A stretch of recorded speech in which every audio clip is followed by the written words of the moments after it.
बरं का, ही कविता तुमच्यासाठी खरं तर नाहीये, ही कविता सर्वसाधारण लोकांसाठी. तुम्ही कसे भारी आहात, खरंच भारी नाहीयेत का? तुम्हाला आता कशाचंच काही वाटत नाही, तुम्हाला आपलं नुकसान झालंय हेही काही वाटत नाही, तुम्हाला कशाचा काही फरकच पडत नाही.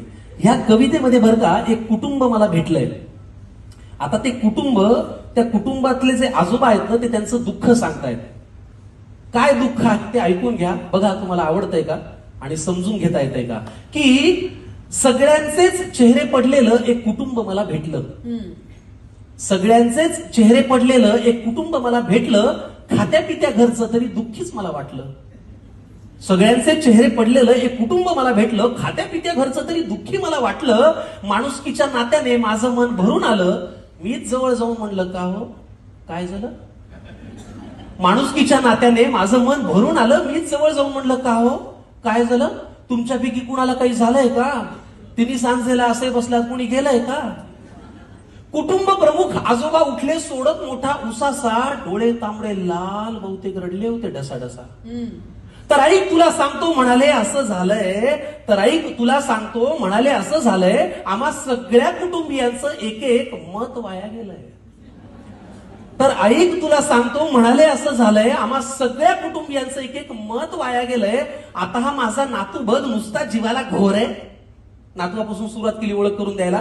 आता हा माझा नातू बघ नुसता जीवाला घोर आहे, सभेला जायचं, घोषणा द्यायच्या याला फारच जोर आहे. बरं एवढं करून मतही दिलं तरी याचं भागलं नाही, पण याच्या नेत्याचं इंजिन आजवर सत्तेच्या स्टेशनात लागलं नाही. वा, मग ती सभा, ती गर्दी, तो आवाज, त्या घोषणा, त्याचं पुढे काय झालं.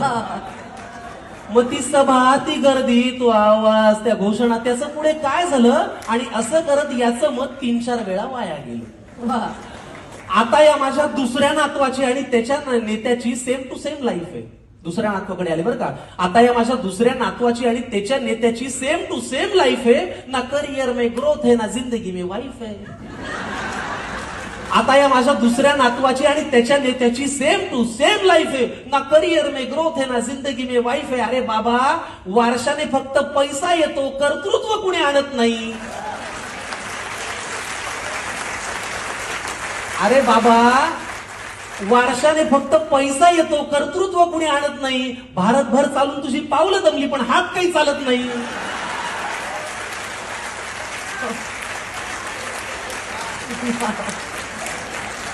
मग ते धोतर, ती काठी, तो चष्मा, ते आडनाव, त्याचं पुढे काय झालं. वा, वा, वा. मग ते धोतर, ती काठी, तो चष्मा, ते आडनाव, त्याचं पुढे काय झालं. आणि असं करत याचंही मत बरीच वर्ष वाया गेलं. आता या माझ्या मुलाला बरं का राजकारणातलं फार कळतं. आता मुलापर्यंत आले. आता या माझ्या मुलाला बरं का राजकारणातलं फार कळतं. याचं मन गेली अनेक वर्ष घड्याळातली वेळ पाळतं. आता या माझ्या मुलाला बरं का राजकारणातलं फार कळतं. याचं मन गेली अनेक वर्ष घड्याळातली वेळ पाळतं. चुकली वेळ, झाला खेळ, वेगळं संधान साधलं. एका साहेबाचं घड्याळ दुसऱ्या साहेबांनी स्वतःच्या हातावर बांधलं.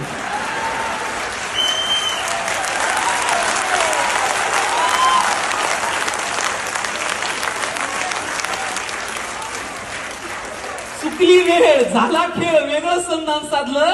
एका साहेबाचं घड्याळ दुसऱ्या साहेबांनी स्वतःच्या हातावर बांधलं. मग नवा साहेब घड्याळ तेच पुन्हा वेळ पाळू का. नवा साहेब घड्याळ तेच पुन्हा वेळ पाळू का. का जुन्या साहेबासोबत राहून तुतारीतून आवाज काढू का.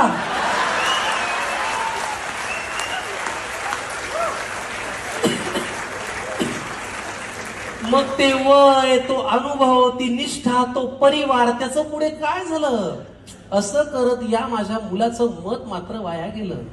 आता ही माझी सून अस्मिता तशी धाडसीच म्हणायची. काय नाव काय. अस्मिता, सुनेपर्यंत आले दादा. हा. आता ही माझी सून अस्मिता तशी धाडसीच म्हणायची. जरा कोणी नडलं ना की घरातला बाण काढायची. आता ही माझी सून अस्मिता तशी धाडसी म्हणायची. जरा कोणी नडलं की घरातला बाण काढायची. मी तिला कितीदा म्हणलं, सूनबाई बाण जपून वापरायचा असतो ग, एकदा हातातून सुटला की परत येत नसतो ग. मी तिला कितीदा म्हणलं, सूनबाई बाण जपून वापरायचा असतो ग, एकदा हातातून सुटला की परत येत नसतो ग. मग जी मनातही नव्हती ती भीती खरी झाली. अहो, जिथे शब्दांनी आग लागायची तिथे हातात मशाल आली. वा वा. मग तो बाण, तो बाणा, ते कडवट, ते सैनिक यांच्यात असं काय झालं? पण असं करत या माझ्या सुनेचं मत मात्र वाया गेलं. वा. आता ही माझी बायको बर का, ही घडवेल तेच घरात घडतं. बायको परत आले ना. आता ही माझी बायको बर का, ही घडवेल तेच घरात घडतं. नाव हिचं लक्ष्मी, हिला कमळ फार आवडतं.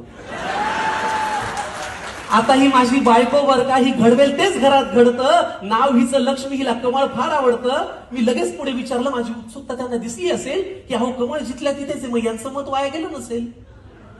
मी लगेच पुढे विचारलं, माझी उत्सुकता त्यांना दिसली असेल, अहो कमळ जिथल्या तिथेच आहे, मग यांचं मत वाया गेलं नसेल. आजोबा म्हणाले, ती दुःखात नाहीये तशी, पण तिच्या मनात तळमळ आहे, कारण ज्यांच्या विरोधात मत दिलं त्यांच्याच हातात आता कमळ आहे.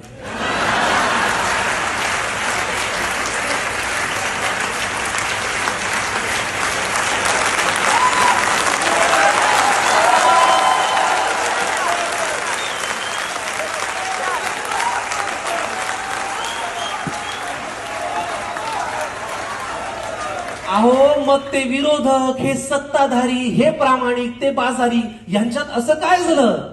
पण असं करत या माझ्या बायकोचं आता वाटतंय मत मात्र वाया गेलं. त्यामुळे पुढाऱ्यांनो, तुम्ही कितीही पक्ष बदलून म्हणालात की हाच माझा पक्ष आहे, तरी एक गोष्ट लक्षात ठेवा की आमचं तुमच्याकडे लक्ष आहे.